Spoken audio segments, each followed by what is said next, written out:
KEZRA is an indie pop artist from Melbourne who has just released her first country single, Another Life, and it is a goodie and it will become your earworm, and you have been warned. So I'm now going to ask her about the single and a few other things. It's the first time I've spoken to her, so I'm looking forward to finding out about her musical background and more. Hello, KEZRA. Hello, thanks for having me. It's great to have you. And yes, your song is my current earworm and has been for quite a while, which is a great thing. I always think that's the mark of a really well written and well made song when it lodges in the brain.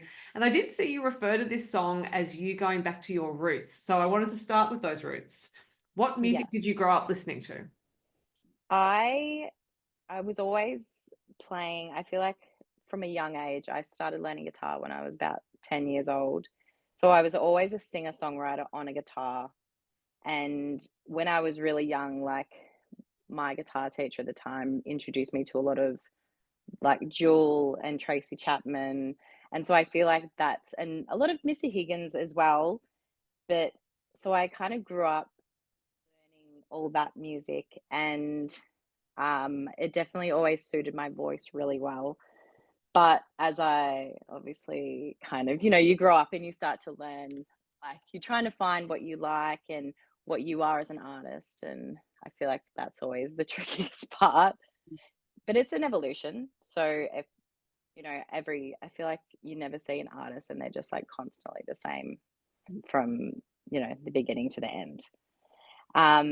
So yeah, and then I kind of moved on to more, I guess, folky music where I was listening to more Angus and Julia Stone and kind of got into like Ben Howard and then it kind of went into yeah, a bit more kind of rocky and then country. And I feel like the more I traveled is when my musical tastes really expanded a lot.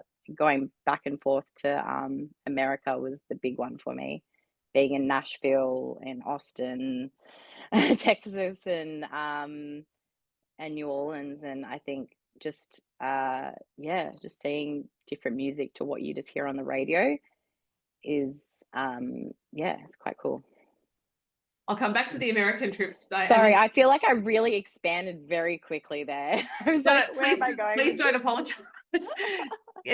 I asked you a question and you gave me a great answer. So I always like to say, don't apologize unless you kicked me in the head, because it's always interesting to know. But I wanted to go back to 10-year-old KEZRA learning the guitar and why it was the guitar you chose. Because at 10, it's an instrument to carry around. It's not like even if it's a little kid-sized guitar, it's still not as convenient as violin, nor is it as common as piano has been for children. Yeah, yeah.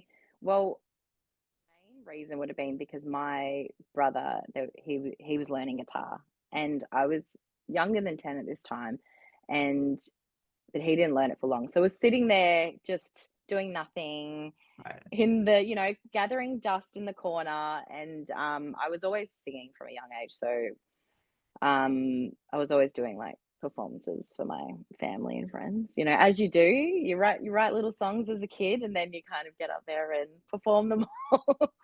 And then so yeah, one day I just picked up that dusty guitar, and then I started strumming along to it. And then Mhm. I was like, this is fun. I don't know what I'm doing. It kind of sounds like something interesting. I'm not playing a chord or anything, but I really like it. And then mum and dad are like, do you want to do some guitar lessons? And I was like, I would love to do guitar lessons. And then it sort of just started from there because it's just something I picked up naturally. And then Mhm. I went into guitar lessons and I was always interested in that. So I think that really helped. And then my guitar teacher too was a songwriter. So I was very inspired by her and what she did. And yeah, kind of, yeah, that's what I was like at 10 years old. So hopefully they were nylon strings for tender little fingers at that age. Yes, there were nylon strings, and then it was because I play guitar like right-handed, and then so the guitar that I had, my brother's was a left-handed guitar. So I was always like, I was flipped it around the other way, and I was playing it backwards, and like, no, you got to turn it this way, and this is how you play it. Yeah, I'm like, oh, okay. That would have been quite a surprise actually if you'd been learning on a lefty's guitar to then go to lessons and find out that everything you Yeah, thought you yeah. knew You're like, was what? wrong. This is so weird. It should be my right. Yeah. So when you started writing songs, was it as a way of finding out what else you could do with the guitar? Like, oh, I'm curious about what comes out of this instrument, or it was more just I'm at a stage where I want to start documenting things, and this is the way I'm going to do it. I don't know. I always just wrote songs, whether they were good or bad, from a really young age. I would just write them in my little book, and I think when I had the guitar was then I could try and put it together, because before it could be like, I remember just playing in the playground as a kid, and me and my friends would make up songs, and we just sing random songs about, I don't know, whatever kids TV show we were watching at the time. And then once I had a guitar, I was like, oh, okay. Once I learnt a few chords, is then when I started to write some songs. And yeah, my first song I wrote was called Dreams. And it's not, I wouldn't say it's as good as Fleetwood Mac's, but it's a good theme though. Like, we all have them. A good theme. Yeah. And I can exactly remember how that song goes, because it was my first. And well, that's something, because a lot of songwriters are like, I am never listening back to any song. Like, the first songs I wrote are terrible. I've forgotten all about them. So I think it's great that you still know that. Yeah. Oh, well, when you write them as a kid, like, it's not going to be that great anyway. So it's kind of like, I remember I just did it on, it was on like a D chord, D, A, and G, and that was the whole song. And it just repeats. But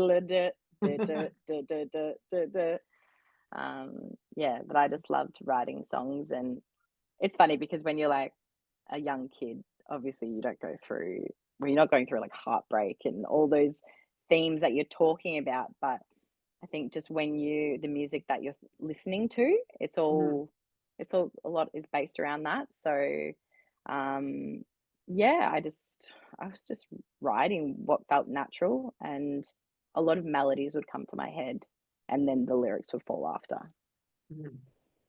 So your first releases were pop. The singles Better Place and Missing You came out in 2018. And it's certainly, like, listening to those singles, your voice is perfectly suited to pop, although it is versatile because your style has evolved. But I'm wondering if your voice determined the genre path you took at that time. Like, you thought, this is a pop voice. Well, I originally I had released music under my full name. Right. Back in when I was 6. So when I was 16 is when I released my first EP. And then which was just me and a guitar. Right. Yeah. Okay. And then I did not discover this music in my so some hot goss there. And then I released another EP when I was about 18 years old, because I worked on a cruise ship for like 6 weeks singing. Right. So I could save up money to record an EP. And that's what I use it towards. And yes, that was under my name's Sarah Bresic, so that's my full name. So that's how I kind of came up with KEZRA, because it's a bit of a flip of that. And I'd lost track of what I was saying. Where was I? Because I was talking about your voice being suited to pop, and whether that's yeah. So then that was the music I was doing back then, was probably now more what I'm coming back to now. So I feel like more in my 20s, I flipped because of the music that I was listening to, which I was more influenced by indie pop music. And as well, it's sort of what everyone around me was listening to. And I'm like, okay, well, maybe this is, I always felt like I could write pop songs well.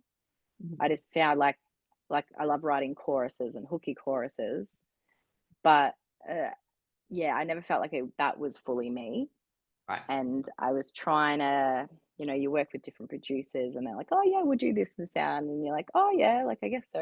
I guess that works. Right. Yeah, and then when it came to the new music, I kept feeling like something's missing, because when we play live, it doesn't sound like what I sound like online. Okay. Yeah, and because I've got a four-piece band, and like we rock out on stage, and I'm like, I feel like this is not translating the same on recordings, because I'm not recording it with a band. Right. Yeah. So once I went to studio this time, I was like, no, I want to record with my band, and this is the direction I want to go. Right. Okay. So I'm going to go back to that mention of the cruise ship, because there is a country music artist called Cassidy Ray who cut her teeth on cruise ships. I think she still works. She told me a story about how the first time she went to play on a cruise ship, she'd prepared some songs. She thought it was going to be great. And then she turned up the first night and they're like, here are the 100 songs we expect you to play. And she plays piano, and she just had to learn them essentially very, very quickly. So when you were playing, did you get to determine some of your set list, or was it basically thou shalt play these songs and nothing else? No, I got to play anything that I wanted. I think, yeah, because I was a singer guitarist. I was lucky that I would just do more chill acoustic sets, Mhm. but it was like 4 sets a day, 6 days a week. Okay, that is a lot of performing. Yeah, and I did that for 6 weeks in a row. So it was it was the hardest thing because I was only at the time, I would have been 19 years old. So I was pretty young, and it was my first time being out of home as well. And I was like, oh, this is a bit scary. And then I'm in this big cruise ship where I'm playing, and you're stuck there and you can't get out of it. So the first week I remember being really scared of it. And then after that, got really comfortable, and then lost my voice. So week 2, lost the voice because you're singing so much. Mhm. And then after that, I think I became gig fit after that one. Okay. Yeah, that's for sure. But it really like helped me build up my repertoire of songs, which was the best point because someone would come and be like, "Oh, can you play this song?" And I'm like, "Oh, I don't know it, but I can learn it for you. I can play it tomorrow for you if you come back." And so I just got better and better as I was playing every single day and practicing. I was going to ask how you protected your voice with 4 sets a day, and obviously Mm, not initially, but is it just a process of kind of not developing calluses on your vocal cords, but you know what I mean? Like as a guitarist, you yeah, have calluses. yeah. I don't know. I was going into steam rooms a lot. Okay. So I'd heard that from other singers on the ship. They'd be like, "Oh, if you go into a steam room, that helps, clear out your vocal cords." So I think I did that most days. So maybe that was a factor, but yeah, I can't quite say because I just did it, and I got sick, but then it came back. So Yes. yeah, So you mentioned that you've done some travel overseas, including in Nashville and Austin and New Orleans. Was that around the same time as being on the cruise ship, or was it later? that was later on. So yeah, my first time I went to the States was back in 2016. Mhm. And then, yeah, and that was when I went to Nashville for the first time. And then I remember getting up on going to one of those open mic nights. They have like these open jam nights where you can go, you put your name down, and either they call you or you don't. There's times we did it, and then you wait all night and you don't get called, but they called me up, and it was in Nashville, but it was called this Bourbon Blues Bar. So yeah, I went up there one night and I played with this incredible band, and I was like, wow, this is absolutely insane. And then yeah, after going to New Orleans as well, I was just like it just like blew my mind, the caliber of musicians over there that are just they play in these tiny bars with almost like no one in there, and they're just incredible. And I was like I want to be that. Like I want to work hard and get better and better, not just be playing 4 chords or whatever. I want to get better on my guitar. And yeah, so it was really inspiring. And then I'd gone back there back in 2019, and 2022 was the last time I was there, which would have, um, yeah, it was really good because we went back to Nashville. But this time I was kind of like, no, I want to make sure I get to these different places. And that's when I got to play at the Bluebird Cafe in Nashville. So 2022 is also when you released your first single after those 2018 singles. And so I'm guessing there might have been a pandemic-induced break in there in terms of recording and Yeah. So a few of them were recorded just before the pandemic, and right. then some of them were recorded just after. So then they got put together. Yeah. Yeah, yeah. And yeah, so it was a bit of a mismatch of songs from here and there, but they did all quite work well together. And so the song Morning on there would be the one that felt more country on that EP. And I remember like we were going through the songs with my producer and we're like, do we put it on there? And I was like, I really like this style. And I'm like, this is what I like. I don't care that it doesn't really suit the other stuff, but I just want it on there. And yeah, so those songs came out then, and then yeah, I went overseas after that. Yeah, after that point. Yeah, because on that EP, you can hear there are different styles. There's also an evolution from those 2018 singles towards what you've released now, but also different too. I'm curious though, were you writing while the pandemic was happening? Were you one of those artists who took the time to write a lot?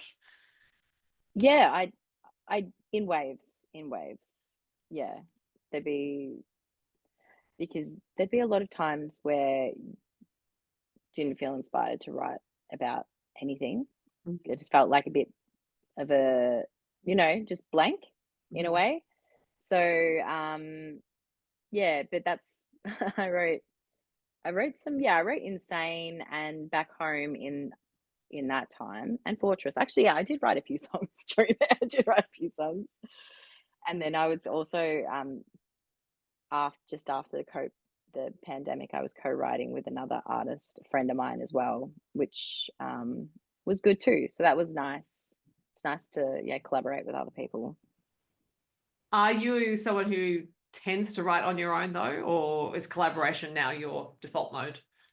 I write on my own a lot, yeah, Okay. and I like working with other people. I guess I don't know too many people near me to go collaborate with, or but I do have one good friend, Isaac, who we write really well together. So that's always fun because it just helps you finish songs and because sometimes you get halfway through a song and then you're like, oh, maybe I'll leave it for another day, and then you never come back to it. So it's always good to have that push to be like, oh yeah, let's do this here, let's do this. Oh yeah, cool. Oh, we wrote a song. There you go. But yeah. I think Isaac appeared in a recent reel/TikTok of yours. Yeah, that was him. Yeah. So he came over the last time we went to America as well. So we both got to play in Nashville together, and we organized a couple of little like gigs while we were over there as well. So this brings us to Another Life, your new single. Was it one you wrote on your own or with a co-writer? I wrote that one on my own. Yeah. And what sparked it? I was I was obsessed with the movie Daisy Jones and the Six. I don't know. Have you seen that? I read the The book series. actually. Yeah, I've read You the read book. the I book? have not seen the series. So Well, and I watched that, and then it just inspired me. I loved it, and I was like, oh my god, yes. I'm like, it gave me all the Fleetwood Mac energy, and I was just inspired by that song. I mean, by the series, and I ended up sitting down writing, and yeah, I ended up writing Another Life. now you did say that it was a fun write for you compared with what you normally write. So was it one of Mm. the things where there was just this idea and it came out fairly quickly, so it didn't feel like it was being pulled out of you? Yeah, it was because it wasn't about myself. I was, um, yeah, definitely influenced by another friend in a situation.